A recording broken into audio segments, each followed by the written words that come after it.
Hi guys, welcome back to From PSD to HTML5.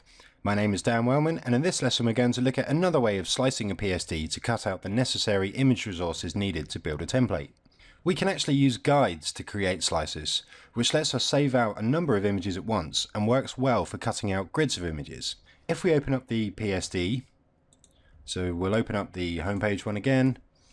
Okay, so the PSD, when we're given a PSD by a designer, it may or may not already have some guides in it. And we'll just zoom in slightly. We can show guides that are hidden by using the Control and semicolon key. And you can see that there are some guides in here. So these particular guides aren't going to be that useful to us though, because these are grid guides, so we can't use those really for slicing things out. So we can clear all of the guides if we go into the view menu, and then we can just click clear guides and that gets rid of them. So to actually create a new guide, we can slice out the content images actually. So the ruler needs to be visible to use guides, and if it's not, then again we can just go into view and just make sure that rulers is selected. So we'll just switch them back on. There we go. And then to add a new guide, then we can just click into the ruler somewhere and drag downwards from the top one, and that will give us a new horizontal guide. And then we can click on the one at the left hand edge and drag that out to the right, and that will give us a new vertical one. So we'll just add these guides around this main kind of hero image. We don't want to grab the orange because that's more of a decorative feature. It's not part of the actual image itself. Okay, so that looks relatively precise, and if we just zoom in a bit, then we can just check that the guides are actually in the right place. So this one needs to be moved. So what we can do, we'll just click on the move tool here, and then if we hover over the guide, then we can drag the guide around. So we'll just line these up, and we'll just check this one. Yeah, that's wrong as well. So let's just move that back in. Great. And we just need to add a few more guides just for the thumbnail images down at the bottom of the page. So let's go down here. Okay, so we've already got one there. Let's just add one to this top row here. And we need to add a couple around each image.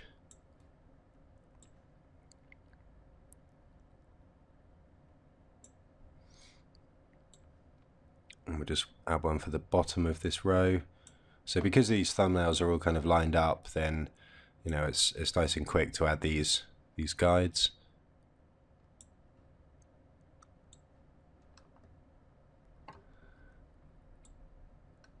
Yeah, that's fine. So we'll probably just need the top and bottom ones now for this bottom row of thumbnails. And this should be the last one now. Okay, so that's good. Okay, so once we've added all of the guides that we're going to need, I think we probably have at this point. Yeah, okay, that looks good to me. So now we can select the slice tool here. And if we just hit this button up at the top here, slices from guides, that will create a whole bunch of slices for us. That's what the blue lines and the little blue boxes signify. The thumbnails are all fine, that's all good. The hero image obviously is bigger than the thumbnail, so what we want to do is just, if we change this to the slice select tool, then we can select all of these slices and we'll just merge them into one slice. So if we right click, we can combine the slices, and now we've got our big hero slice here, and then we've got our thumbnail slices down at the bottom here. So now if we do save for web again, we need to make sure that everything here is correct. It probably is. If we hit the save button, you can see we've got a couple of options down here. So this is set to images only, and if we just hit the save button now, you can see it's taken a bit longer this time. If we just go to our folder now, we'll go into images. There's now an images folder inside our IMGs folder. And here are all of the slices that Photoshop has created for us automatically. So the file names are a bit verbose, but we can kind of go through, and if we select the thumbnails, just make sure we get all of them, then we can copy these out into the main directory here and just get rid of this folder for us. And now we can go through and kind of rename these as well. We'll just call this one Hero, and then we can just rename each of these so that they're called Thumb 1, up to Thumb 6. So there's 6 of them. Let's just do this real quickly.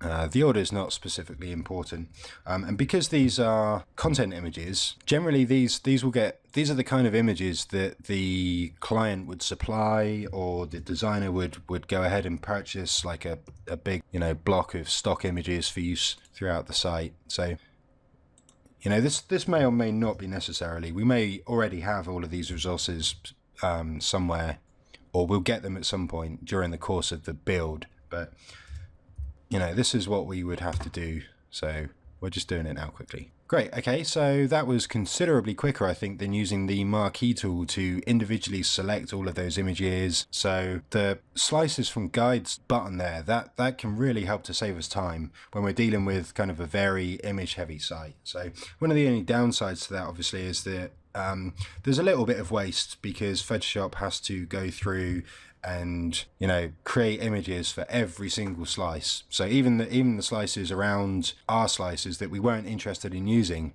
Photoshop still had to process those, but it can still save us time and it saves us effort. So that's got to be a good thing, right? So this technique is pretty useful when making HTML emails, obviously, because due to the nature of how HTML emails are built, i.e. table-based web development circa late 90s, the fact that Photoshop creates all of those extra slices for us automatically, that can actually help us when we're working with emails. So before we look at another type of slice later on in the course, we're just going to spend the next lesson looking at how Photoshop can help us really quickly create HTML emails. Thanks for watching.